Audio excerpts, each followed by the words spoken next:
I noticed a bruise on my daughter's arm. During family dinner, I asked in front of her husband, "What happened to you?" She forced a smile and said she had fallen. When I stared at him, he said, "What's it to you?" I simply stood up and subscribe to the channel for more stories like this and comment the city you're watching from. I'm Felix, and at 62 years old, I thought I'd seen everything. 28 years as a police officer will do that to you. But nothing, absolutely nothing, prepared me for what I noticed on that Thursday evening at my daughter's dining room table. Ember had invited me over for dinner, something that had become increasingly rare since she married Derek 3 years ago. I should have been happy about the invitation, but there was something in her voice when she called that made my chest tighten. That subtle tremor that every father learns to recognize, the one that says your child is trying too hard to sound normal. I arrived at their suburban home around 6:30, carrying a bottle of wine and hoping for a peaceful evening with my only child. The house always felt cold to me, despite Derek's expensive renovations. Everything was perfectly arranged, sterile almost, like a showroom rather than a home where people actually lived and laughed. Ember greeted me at the door with a smile that didn't quite reach her eyes. She looked thinner than when I'd seen her last month. Her usual vibrant energy dimmed somehow. But it was Derek's immediate appearance behind her that set my nerves on edge. "Felix," he said, not bothering with warmth or even basic courtesy, punctual as always. I nodded, swallowing the dozen responses that came to mind. For Ember's sake, I'd learned to bite my tongue around her husband. But every instinct I'd developed over nearly 3 decades of law enforcement screamed that something was wrong with Derek Matthews. Dinner started normally enough. We talked about my retirement, about Ember's work at the marketing firm, about safe, superficial topics that filled the silence without saying anything meaningful. But I was watching. Old habits die hard, and I'd spent too many years observing people to miss the signs. Ember kept tugging at her sleeves, pulling them down past her wrists. She barely touched her food, pushing it around her plate instead of eating. And every time Derek spoke, she would glance at him first before responding, like she was seeking permission for her own thoughts. It was when she reached for the water pitcher that I saw it. The sleeve of her cream-colored blouse slid up just enough to reveal her forearm, and there it was, a bruise. Not the kind you get from bumping into furniture or having an accident. This was deliberate, the kind that comes from someone gripping too hard, fingers pressing deep enough to leave their mark on pale skin. My blood went cold. In that instant, I was transported back 25 years to domestic disturbance calls, to women who wore long sleeves in summer and learned to flinch at sudden movements. I'd seen that exact bruise pattern hundreds of times, and it never meant anything good. I set down my fork carefully, keeping my voice level. "Ember, what happened to your arm?" The question hung in the air like smoke. Derek's head snapped up, his eyes narrowing as he followed my gaze to where Ember was now desperately trying to pull her sleeve back down. He forced a laugh, but it came out brittle and hollow. "Oh, this? I fell yesterday when I was bringing groceries in from the car. You know how clumsy I can be, Dad. Just lost my balance and hit the concrete step." The lie rolled off her tongue too easily, too practiced. This wasn't the first time she'd had to explain away suspicious injuries. My heart was hammering against my ribs, but I kept my expression neutral. "That must have been quite a fall," I said quietly, my eyes never leaving her face. Before she could respond, Derek leaned forward, his voice cutting through the tension like a blade. "What exactly do you think you're implying here, Felix?" I turned to look at him, really look at him. Derek was 34, 10 years younger than Ember, with the kind of artificial charm that fooled a lot of people, but had never fooled me. He had pale blue eyes that never seemed to hold any genuine warmth, and a smile that appeared and disappeared like a switch being flipped. "I'm not implying anything," I said, keeping my voice steady. "I'm asking my daughter about an injury." Derek's jaw tightened. "Well, she answered you. She fell. Case closed." He emphasized the words like he was talking to a child, condescension dripping from every syllable. The silence that followed felt dangerous. Ember was staring at her plate, her shoulders hunched like she was trying to disappear into herself. Derek was watching me with barely concealed hostility, daring me to push further. That's when I stood up, not quickly, not dramatically.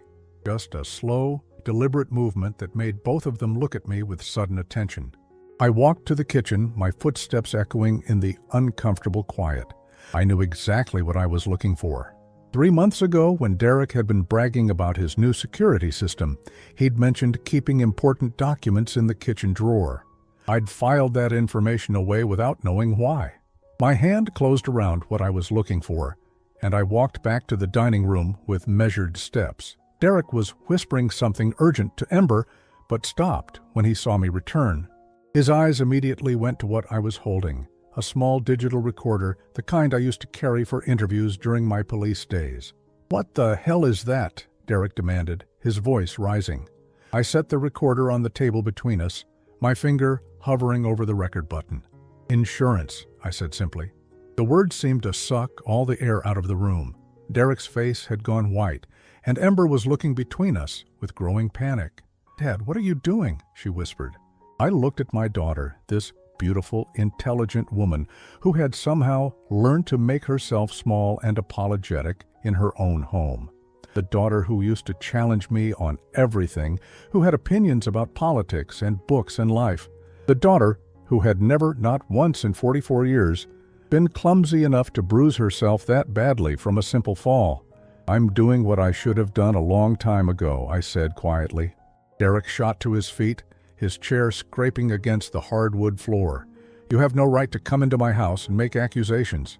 "You're absolutely right," I agreed, my voice calm as still water. "This is your house, but she's my daughter.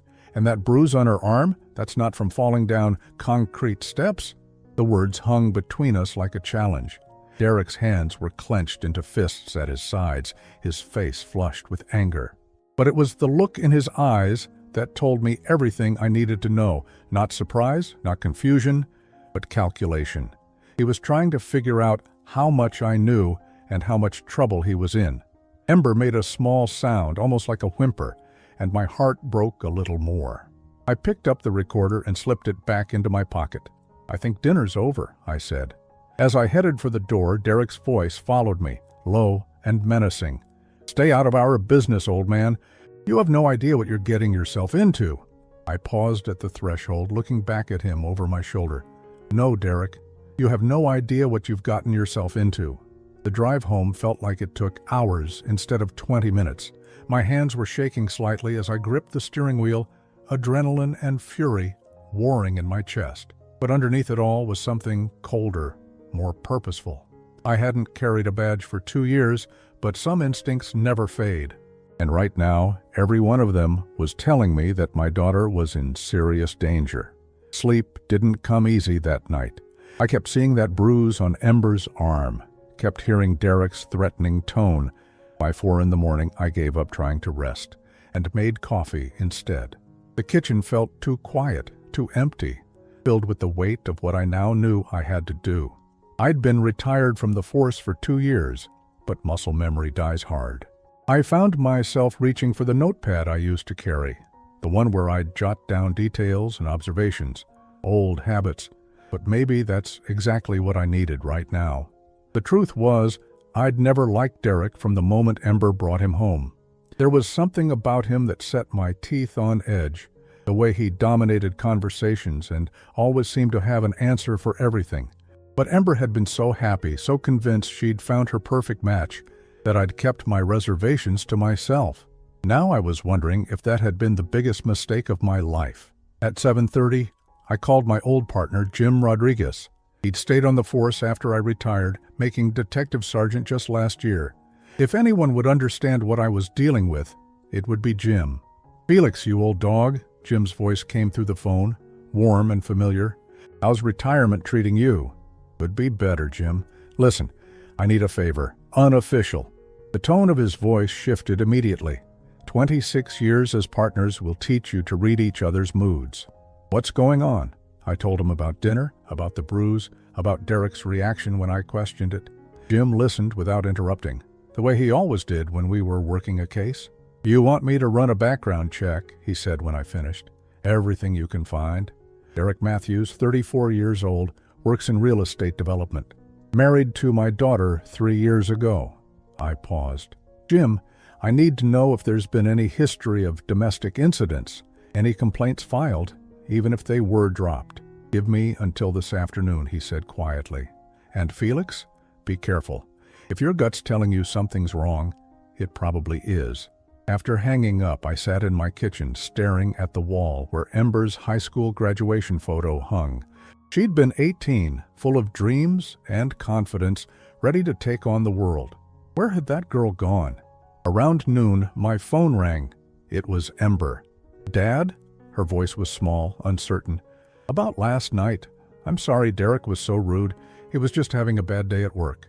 My heart clenched. She was making excuses for him, the same way victims always did. "Sweetheart, you don't need to apologize for someone else's behavior." "I know, but..." She paused, and I could picture her biting her lip the way she used to as a child when she was nervous. "I just don't want there to be tension in the family. Derek's really not a bad guy, Dad. He just gets stressed sometimes." Stressed. That's what she was calling it. "Ember, that bruise on your arm. I've seen injuries like that before, and they don't come from falling down steps." The silence stretched so long, I thought she might have hung up. When she finally spoke, her voice was barely above a whisper. "Dad, please don't. Please don't make this harder than it already is." Those words hit me like a physical blow. She'd just confirmed everything I'd feared without saying it outright.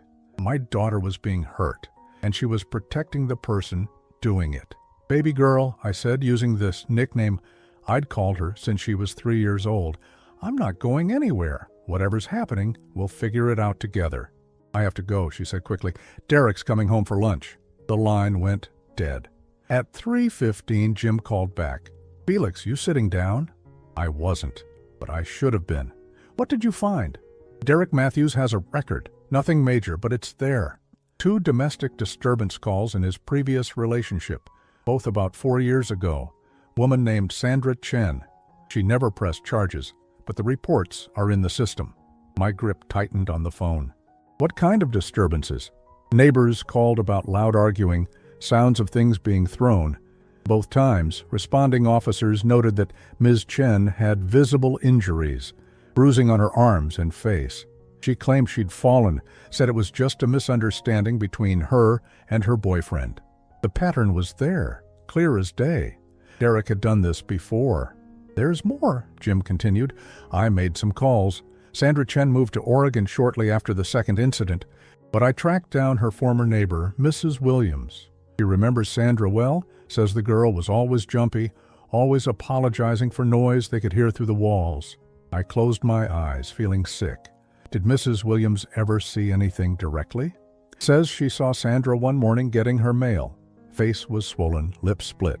When Mrs. Williams asked if she needed help, Sandra claimed she'd walked into a door in the dark. Another lie, another excuse. The same script victims always followed. "Jim, I need you to do something else for me. Can you find out where Derek works, who his associates are? I want to know everything about this guy." "Already on it. Felix?" Jim's voice was serious. "This isn't something you can handle alone. If Derek's escalating with Ember the way he did with Sandra Chen, she could be in real danger." After Jim hung up, I sat in my living room, staring at nothing.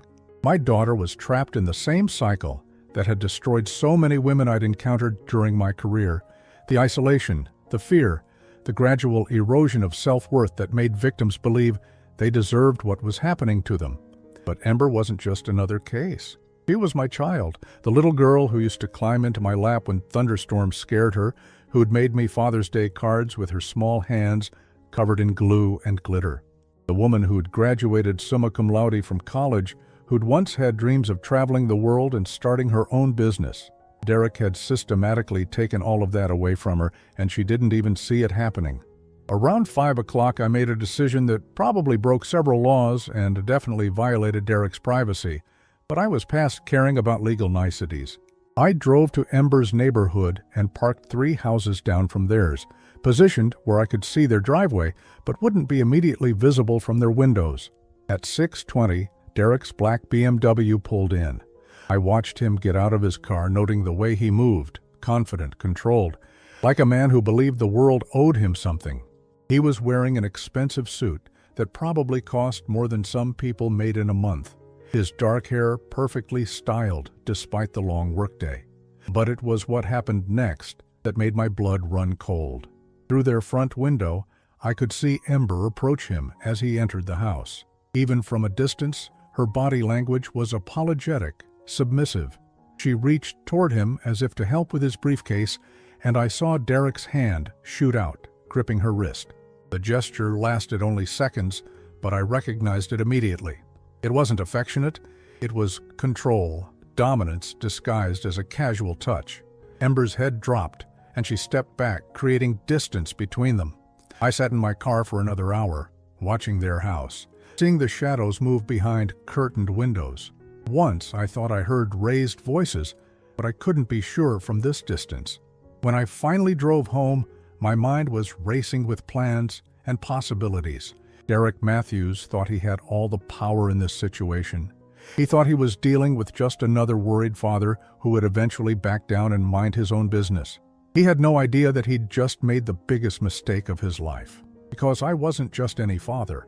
I was a father who knew exactly how predators like him operated, who understood their weaknesses and vulnerabilities.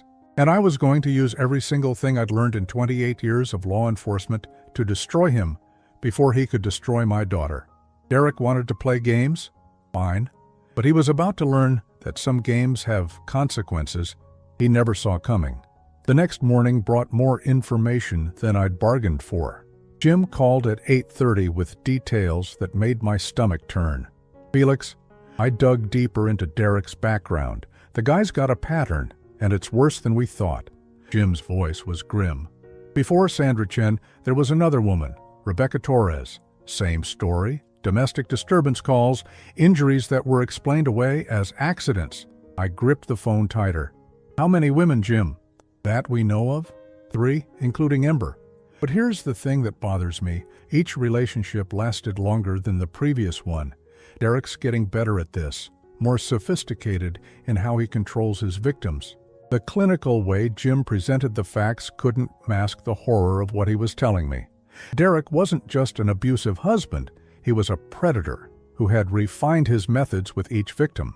There's something else, Jim continued. Derek's co-workers describe him as charming but volatile. His boss mentioned that Derek has anger management issues, particularly when he doesn't get his way on projects. After hanging up, I sat in my kitchen planning my next move. Confronting Derek directly was risky, but I needed to gauge exactly how dangerous he was.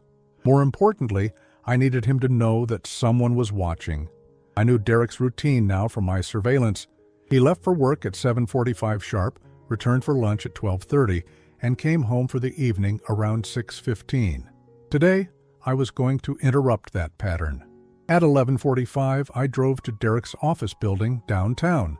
The lobby was marble and glass, all expensive surfaces designed to impress clients. I told the receptionist I was there to see Derek Matthews about a real estate matter. Do you have an appointment? She asked, fingers poised over her keyboard. No, but tell him Felix Brennan is here to discuss his wife's well-being. He'll see me. Her eyebrows rose slightly at the unusual message, but she made the call. Within 2 minutes, Derek appeared in the lobby, his face a mask of controlled fury. What the hell do you think you're doing? He hissed, steering me toward a quiet corner away from the receptionist. I looked at him calmly. We need to talk. About what? Your daughter's imaginary problems? His voice was low but venomous. I told you to stay out of our business. Funny thing about my business, I said, keeping my tone conversational. For 28 years, my business was protecting people from predators.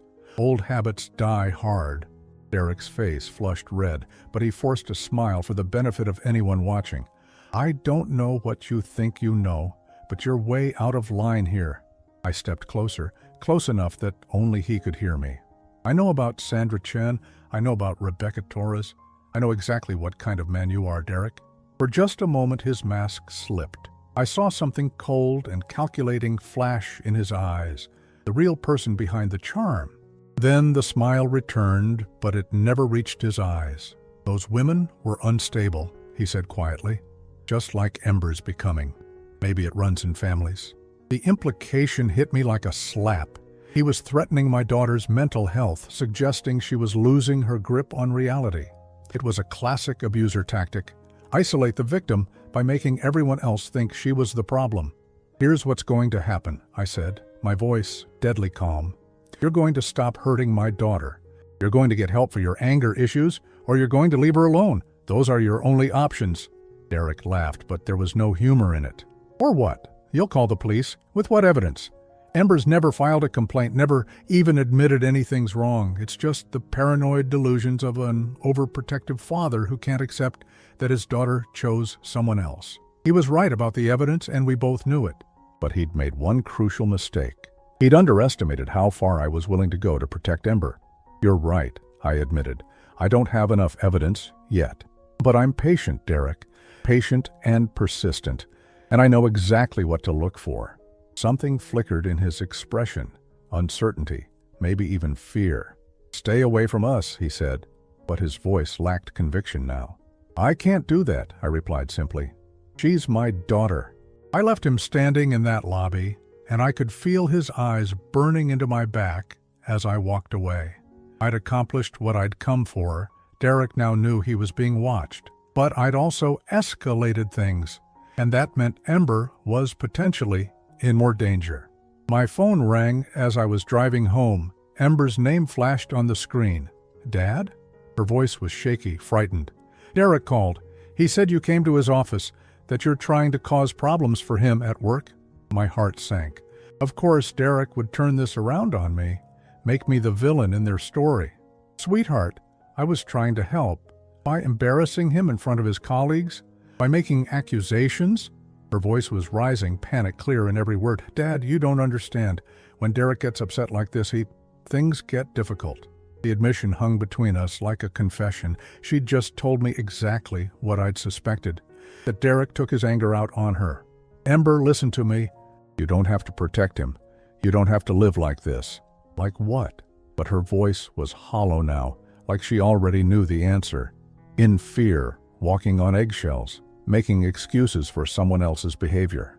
The silence stretched so long I thought she'd hung up. When she finally spoke, her voice was barely audible. "I can't talk about this anymore, Dad. I can't. Please, just please stay away from Derek, for my sake. Baby girl." "No, Dad, promise me. Promise you'll leave this alone." The desperation in her voice broke my heart. She was begging me to abandon her, to let her handle this situation that was clearly beyond her control. But what she didn't understand was that leaving her alone meant leaving her to be destroyed by a man who had already destroyed other women. "I promise I'll be careful," I said finally. It wasn't the promise she'd asked for, but it was the only one I could make. After she hung up, I sat in my driveway thinking about Derek's reaction to my visit. He'd been angry, yes, but there had been something else. Fear. He was afraid of exposure, afraid of losing the control he'd worked so hard to establish. That fear could make him more dangerous, more desperate. But it also meant he had something to lose, something he was trying to protect. And in my experience, desperate people made mistakes. My phone buzzed with a text message from an unknown number. "Back off, old man. This is your only warning." I stared at the message, feeling a familiar chill. Derek wasn't just angry anymore. He was threatening me directly, which meant I was right about him, and he knew it. But what worried me most wasn't Derek's threat against me. It was what he might do to Ember to punish me for interfering. Abusers often escalated when they felt their control slipping, and I'd just given him every reason to feel cornered. I looked at my house, at the quiet retirement I'd been enjoying just 48 hours ago. That life felt like it belonged to someone else now. There was no going back, no pretending I hadn't seen what I'd seen. Derek Matthews had made a critical error when he decided to hurt my daughter. He'd awakened something in me that had been dormant since my retirement. The relentless, methodical hunter who had built a career on bringing predators to justice. The game had changed, and Derek had no idea what he was really up against, but he was about to find out. I deleted his threatening text and went inside to make some phone calls. If Derek wanted to escalate this situation, I was ready. But this time, I wouldn't be fighting fair. 3 days after my confrontation with Derek, I called in a favor from someone I'd hoped never to contact again, Tommy Castellano, a private investigator who specialized in surveillance equipment. Tommy owed me from a case 5 years back when I'd helped clear his nephew of charges that could have destroyed the kid's future. Felix Brennan, Tommy's gravelly voice came through the phone. I heard you retired. What brings you back to the dark side? Family business, I said simply. I need surveillance equipment, small, undetectable, and completely legal. Tommy chuckled. Legal's my middle name these days. What kind of setup are we talking about? I explained what I needed without going into specifics. Within 2 hours, Tommy was at my house with a briefcase full of equipment that looked like something from a spy movie. These are voice-activated recording devices, he said, holding up what looked like ordinary household items, a pen, a small clock, even a decorative picture frame. Battery life of 72 hours, crystal clear audio quality, and this, he held up a device the size of a quarter, is a GPS tracker, magnetic, waterproof, and virtually undetectable. How do I access the recordings? Bluetooth connection to your phone. Everything saves to a secure cloud server, date and time stamped. Completely admissible in court if it comes to that. The mention of court made my stomach clench. I hoped it wouldn't come to that, but I had to be prepared for every possibility. There's something else, Tommy said, his expression growing serious. Jim Rodriguez called me, told me this is about your daughter. Felix, I've been doing this for 15 years and domestic cases are the worst. These guys, they're unpredictable when they feel cornered. I nodded. I know the risks. Do you? Because if this Derek finds out you're surveilling him, he might take it out on her. The thought had been keeping me awake at night. Every action I took could potentially make things worse for Ember, but doing nothing would definitely make things worse. What would you do if it was your daughter? I asked. Tommy was quiet for a long moment. I'd probably do exactly what you're doing. Just be smart about it. That afternoon, I put phase 1 of my plan into motion. I called Ember and asked if I could take her to lunch to apologize for the scene at Derek's office. I was out of line, I said, hating how easily the lie came. I just worry about you, but that's no excuse for interfering in your marriage. Ember was quiet for a moment. Derek was really upset, Dad. He thinks you don't respect him. Maybe I can make it right. Let me buy you lunch, and you can help me figure out how to smooth things over. She agreed to meet me at a cafe downtown, away from her neighborhood where Derek might see us together. When she walked in, I had to grip my coffee cup to keep from reacting. There were faint bruises around her wrist that she'd tried to cover with makeup, and she moved carefully, like someone nursing invisible injuries. You look tired, sweetheart, I said as she sat down. Just haven't been sleeping well, she replied, not meeting my eyes. Work's been stressful. We ordered lunch, making small talk about safe topics. But I was studying her, cataloging every subtle sign of the trauma she was hiding. The way she startled when the server approached from behind. How she checked her phone constantly, as if monitoring Derek's messages. The apologetic way she spoke, as if everything was somehow her fault. Ember, I said carefully, I want you to know that no matter what happens, no matter what anyone tells you, I love you unconditionally. You could never do anything that would change that. Her eyes filled with tears, and for a moment I thought she might break down and tell me everything. Instead, she wiped her eyes and forced a smile. I know, Dad. I love you too. And I want you to know that if you ever need help with anything at all, I'm here, day or night. She nodded, but I could see the walls going back up, the practice distance that Derek had probably trained her to maintain with anyone who might interfere. After lunch, I walked her to her car. As she was getting in, I hugged her goodbye and slipped one of Tommy's recording devices into her purse, a pen that looked identical to the one she always carried for work. Take care of yourself, I said, meaning it more than she could possibly know. That evening, I began phase 2. I drove to Derek's neighborhood and positioned myself where I could observe their house. At 6:20, Derek's BMW pulled into the driveway. Through the front window, I watched the same scene I'd witnessed before, Ember approaching him apologetically, Derek's aggressive body language, her immediate retreat. But this time, I had a recorder in the house. Around 8 o'clock, my phone buzzed with an audio notification from the surveillance app. I put in my earpiece and listened to the playback, my blood pressure rising with every word. Derek's voice came through clearly. Where did you go for lunch today? Just to that cafe on Main Street. I told you I was meeting Dad. For 2 hours? What did you talk about for 2 hours? Ember's voice was smaller, defensive. Nothing important. He wanted to apologize for coming to your office. And you believed him? Ember, your father is trying to destroy our marriage. He's filling your head with lies about me. He didn't say anything about you, Derek. We just talked about work, and the sound of something slamming, a door, maybe a cabinet, made me flinch. Then Derek's voice, much closer to the microphone now, low and menacing. Don't lie to me. I can tell when you're lying. Did he ask you about our private business? About our personal life? No, I swear. Derek, please. You're scaring me. I'm scaring you? Your father shows up at my workplace, embarrasses me in front of my colleagues, threatens my career, and I'm the one scaring you?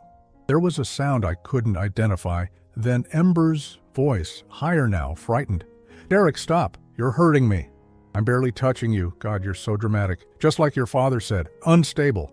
The recording continued for several more minutes, Derek systematically breaking down Ember's confidence, making her question her own perceptions, isolating her from me by painting my concern as manipulation.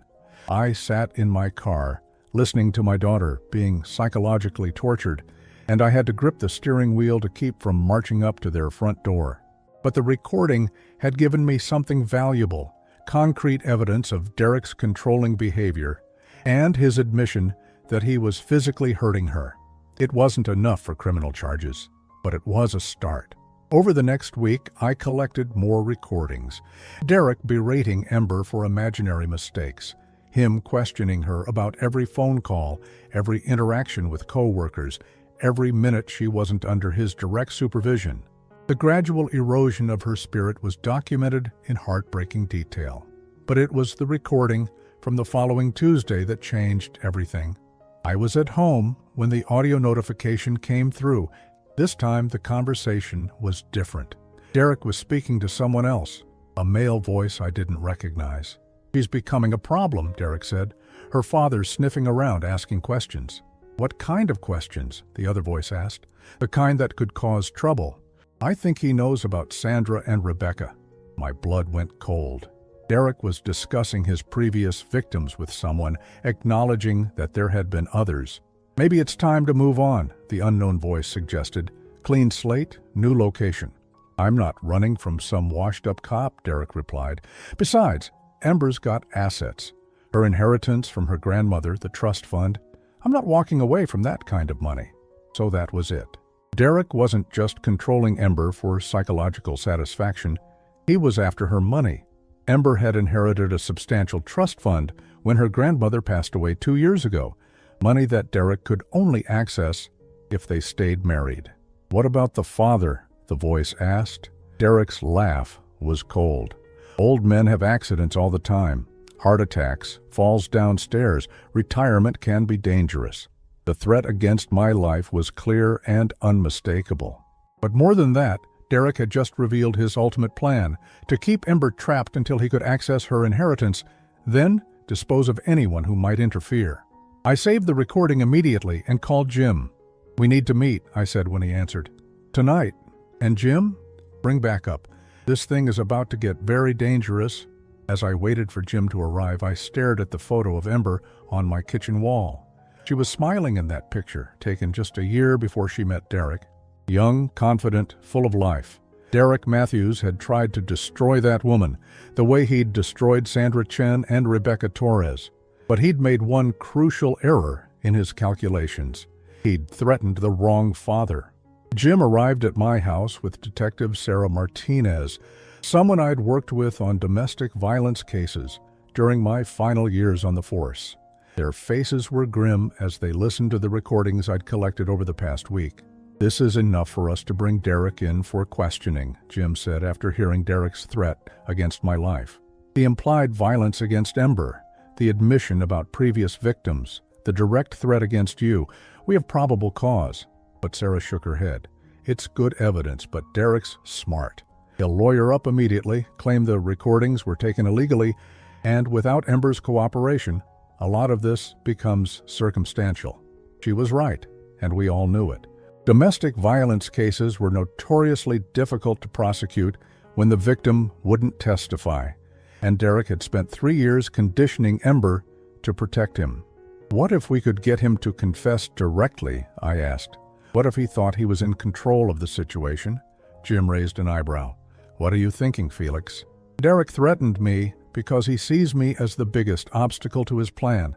What if I give him an opportunity to act on that threat? But we're ready for him. Sarah leaned forward. You want to use yourself as bait. Derek's getting desperate. He knows I'm watching, and he can't access Ember's trust fund while I'm interfering. If I can get him to make a move against me with you as backup, we'll have him on attempted assault at minimum. It's risky, Jim said. These guys are unpredictable when they're cornered. Or me. More risky than leaving my daughter with him, I asked. After an hour of planning, we had our strategy. I would call Derek and arrange to meet him somewhere isolated, supposedly to negotiate some kind of truce. Jim and Sarah would be positioned nearby with backup units ready to move. But first, we needed to ensure Ember's safety. If Derek suspected a setup, he might take his anger out on her. I'll handle that, Sarah said. We'll have a patrol car do wellness checks on the house, make it look routine, but ensure she's safe. The next morning, I made the call. Derek answered on the second ring, his voice wary. What do you want, Felix? To talk, just you and me. I think we got off on the wrong foot. There was a long pause. Why would I want to talk to you? Because I have information about Ember's trust fund that you need to hear. Information about how the inheritance laws work in this state. I could practically hear Derek's greed overriding his caution. What kind of information? The kind that affects your financial future. Meet me tonight at the old warehouse district on Riverside, Building 12. Come alone. Why there? Because I don't want Ember to see us together until we've worked things out. She's been through enough stress. Derek was quiet for so long I thought he might refuse. Then, 8 o'clock. And Felix, don't try anything stupid. The line went dead. At 6:30 that evening, Jim, Sarah, and 2 backup units took their positions around the abandoned warehouse. I wore a wire and carried my service weapon. Retired or not, I still had a concealed carry permit. Derek arrived exactly on time, his BMW pulling into the empty lot like a predator stalking prey. He got out slowly, scanning the area for any signs of ambush. Satisfied that I was alone, he walked toward the building entrance, where I was waiting. You're punctual, I said as he approached. Let's get this over with, Derek replied, his voice tense. What's this information about Ember's trust fund? I stepped back into the shadows of the building, drawing him away from the street where he might be seen. It's about the inheritance laws, specifically what happens to a spouse's access to trust funds when there's evidence of domestic violence. Derek's expression changed instantly, suspicion replacing greed. What are you talking about? I'm talking about the fact that if Ember divorces you for cause and domestic violence qualifies, you won't see a penny of her grandmother's money. His hand moved inside his jacket, and every instinct from my police training kicked in. Careful, Derek, I'm not alone out here. Yes, you are, he said, his voice taking on that cold quality I'd heard in the recordings. Just like you're going to be permanently alone after tonight. He pulled out a gun, a small caliber pistol that he held with the confidence of someone who knew how to use it. You should have minded your own business, old man, Derek said, taking a step closer. Ember was fine before you started filling her head with lies. Was Sandra Chen fine too? What about Rebecca Torres? Derek's face twisted with rage. Those women were weak. They couldn't appreciate what I offered them. But Ember's different. Or she was, until you poisoned her against me. I didn't poison her against you, Derek. You did that yourself every time you put your hands on her. I never seriously hurt her, Derek snapped, the admission spilling out in his anger. A few bruises, some discipline when she got out of line. That's not abuse. That's marriage. His voice was rising now, echoing in the empty warehouse, perfect for the wire I was wearing. Just like it was marriage when you threatened to kill me if I didn't stop interfering? Derek's laugh was bitter. You think you're so smart, don't you? Recording our conversations, gathering your little evidence. None of that matters now. He raised the gun, pointing it directly at my chest. You're going to have a heart attack, Felix. The stress of retirement, the worry about your daughter, it was too much for your old heart. And after I'm gone? Ember will grieve, of course, But she'll realize that you were the problem all along, that I was just protecting our marriage from your interference."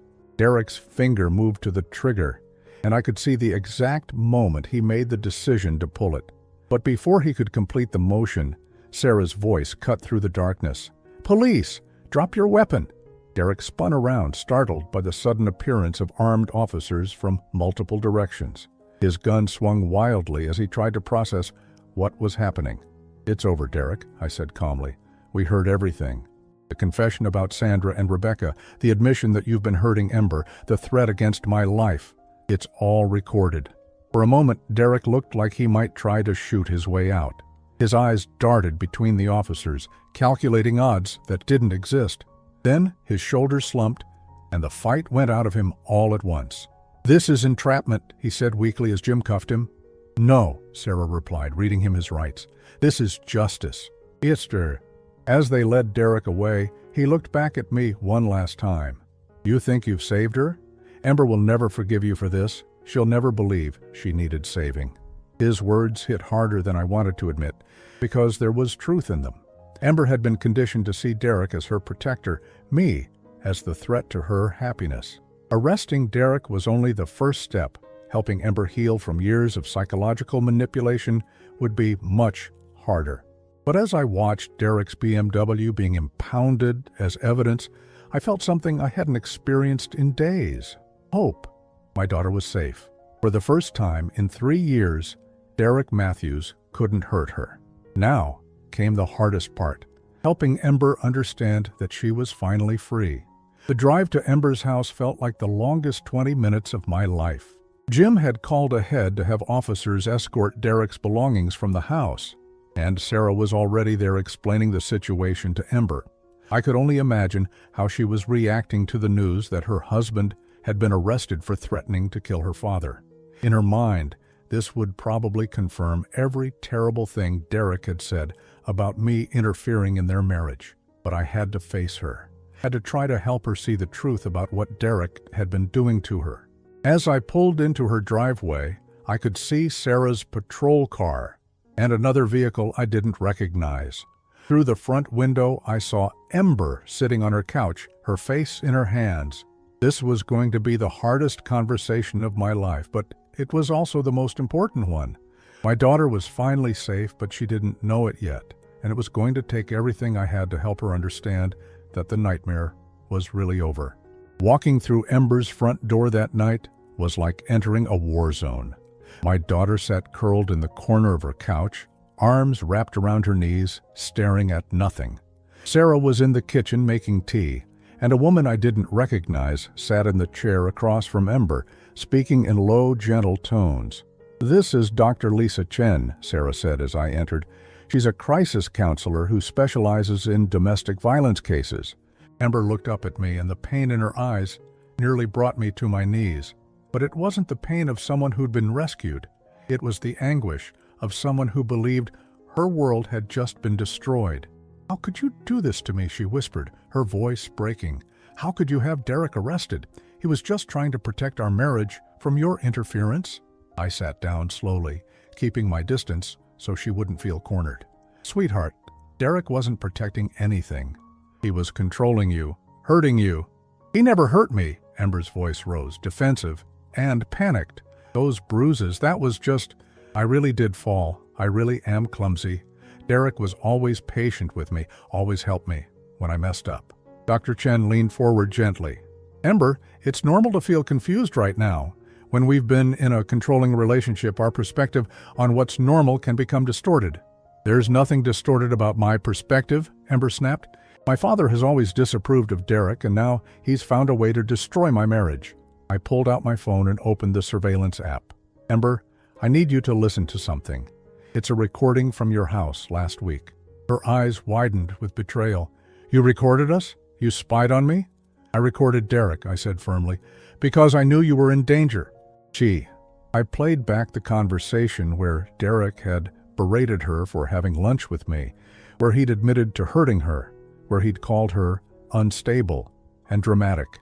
Ember's face went white as she listened to her husband's voice, cold and controlling, nothing like the loving man she remembered. "He was just upset," she said weakly when the recording ended. "You ambushed him at work, embarrassed him. People say things they don't mean when they're angry." "Do they threaten to kill people when they're angry?" I asked quietly, then played the recording of Derek's conversation with his unknown associate, including the threat against my life and the admission that he'd done this to other women. The silence that followed was deafening. Ember stared at the phone in my hands like it contained something impossible to comprehend. "That's not... he wouldn't..."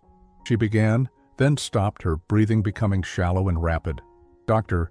Chen moved to sit beside her. "Ember, what you're feeling right now is completely normal.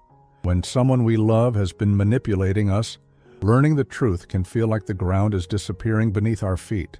"But I love him," Ember whispered, tears streaming down her face. "And he loves me. He tells me every day how much he loves me." "Love doesn't hurt people," I said gently. "Love doesn't isolate you from your family, doesn't make you afraid to speak freely, doesn't leave bruises on your arms." Ember looked down at her wrists, at the fading marks she'd been covering with makeup. For the first time, I saw recognition flickering in her eyes. I thought it was normal," she said slowly. "Derek said all couples argue, that marriage requires compromise. He said I was too sensitive, that I made mountains out of molehills. That's what abusers do," Dr. Chen explained. "They redefine reality for their victims. They make you question your own perceptions, your own worth." Over the next hour, Dr. Chen gently guided Ember through the pattern of Derek's behavior. The isolation from friends and family, the constant criticism disguised as concern, the way he made her feel responsible for his emotions and actions. "He convinced me that Dad disapproved of our marriage because he was jealous," Ember said, looking at me with dawning comprehension. "He said you couldn't stand to see me happy with someone else. The only thing I couldn't stand was seeing you unhappy," I replied, "seeing you lose yourself in that relationship." Sarah had been quietly organizing Derek's belongings for removal when she called me over to the kitchen. "Felix, you need to see this." She'd found Derek's laptop, and on the screen was a folder titled Insurance Policies. Inside were dozens of photos, pictures of Ember's injuries over the past 3 years, carefully documented and dated. But these weren't photos of accidental bruises. They showed a clear pattern of escalating violence. "He was keeping evidence of what he did to her," Sarah said grimly, "probably as leverage in case she ever tried to leave him." My hands shook as I looked through the images. My beautiful daughter marked by violence again and again, each photo a testament to Derek's systematic cruelty. "There's more," Sarah continued, opening another folder. "Financial records. Derek's been slowly transferring money from Ember's accounts into offshore accounts. He was planning to clean her out and disappear." The full scope of Derek's manipulation was staggering. He hadn't just been abusing Ember physically and emotionally. He'd been systematically stealing from her, planning to leave her broken when he was done with her. I returned to the living room where Dr. Chen was still working with Ember, helping her process the reality of her situation. "Ember," I said gently, "there's something else you need to know." I showed her the financial records, explained how Derek had been stealing from her trust fund, how he'd planned to disappear once he'd taken everything she had. The final piece of the puzzle clicked into place for her then. She saw Derek not as the loving husband who'd been driven to desperation by an interfering father, but as the calculating predator who'd targeted her from the beginning.